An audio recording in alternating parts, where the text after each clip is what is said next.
इस माँ की गुहार से किसका दिल नहीं रो पड़ेगा। आज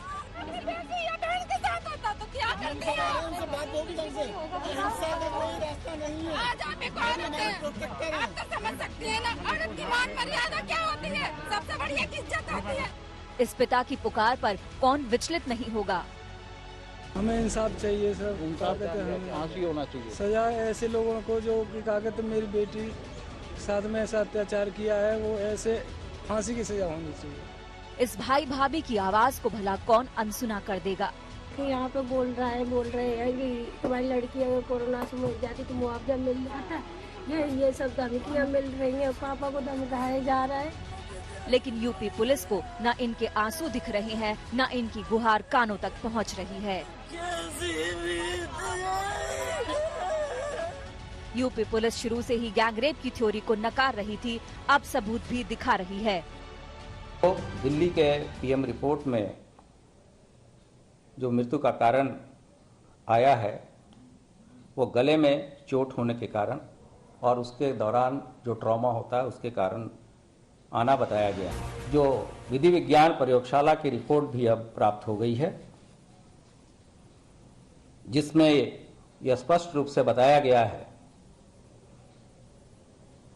कि जो सैंपल एकत्रित किए गए थे उसमें किसी तरह का स्पर्म और शुक्राणु नहीं पाया। पुलिस के दावे को सफदरजंग अस्पताल की पोस्टमार्टम रिपोर्ट से भी दम मिला। यहाँ की पोस्टमार्टम रिपोर्ट में बलात्कार का कोई जिक्र नहीं है। रिपोर्ट में गला दबाने और गर्दन की हड्डी टूटने की बात जरूर है, लेकिन मौत की वजह कार्डियक अरेस्ट बताया गया है। अब सवाल उठता है कि अगर बलात्कार नहीं हुआ तो लड़की ने मरने से पहले अपने आखिरी बयान में बलात्कार की बात क्यों कही। उस दिन जिस दिन आपकी चोट लगी है उस दिन रेप हुआ है। अच्छा, दोनों ने किया था, कोई और भी था? वो दोनों थे और बाकी सब भाग गए थे। अच्छा, बाकी सब भाग गए थे। मम्मी को देखते ही। अच्छा, मम्मी को देख के भाग गए थे। तो आप उस समय होश में थे? थोड़ा सा होश था। थोड़ा सा होश था। अच्छा, तो रेप हुआ आपके साथ। उसके बाद क्या किया? मेरी मम्मी ने मुंह में पानी डाला तो कुछ नहीं किया हुआ। सवाल उठता है कि क्या मौत से पहले दिए बयान में पीड़िता ने गलत बयानी की। अगर उसके साथ बलात्कार नहीं हुआ था तो उसने बलात्कार का आरोप क्यों लगाया। फिर ऐसा क्या हुआ कि पीड़िता को इतनी बेरहमी से पीटा गया जो उसकी मौत ही हो गई। सवाल बहुत हैं, लेकिन जवाब ढूंढे नहीं मिल रहा है।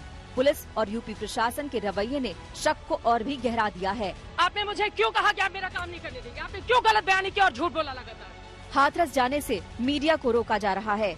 फालतू की बकवास आप कर रहे थे, आप कैमरे के सामने आप बोलिए ना। सियासतदानों को परिवार से मिलने नहीं दिया जा रहा है। अपनी विश्वसनीयता खत्म मत करिए।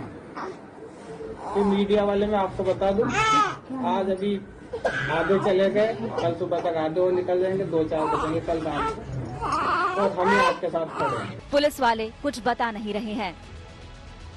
यही वजह है कि इलाहाबाद कोर्ट ने खुद संज्ञान लिया है।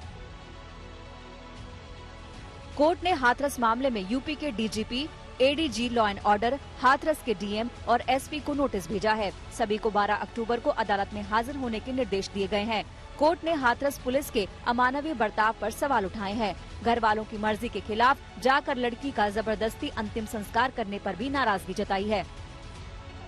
इस पूरे मसले पर अदालत ने आदेश दिया है कि आज तक के कवरेज से जुड़े कंटेंट भी सुनवाई में मदद के लिए लाए जाएं। कई अन्य मीडिया रिपोर्ट्स का भी जिक्र अदालत ने किया है। दिल्ली से संजय शर्मा, हाथरस से चित्रा त्रिपाठी, तनुश्री पांडे और राजेश सिंगल के साथ अभिषेक आनंद, आज तक ब्यूरो।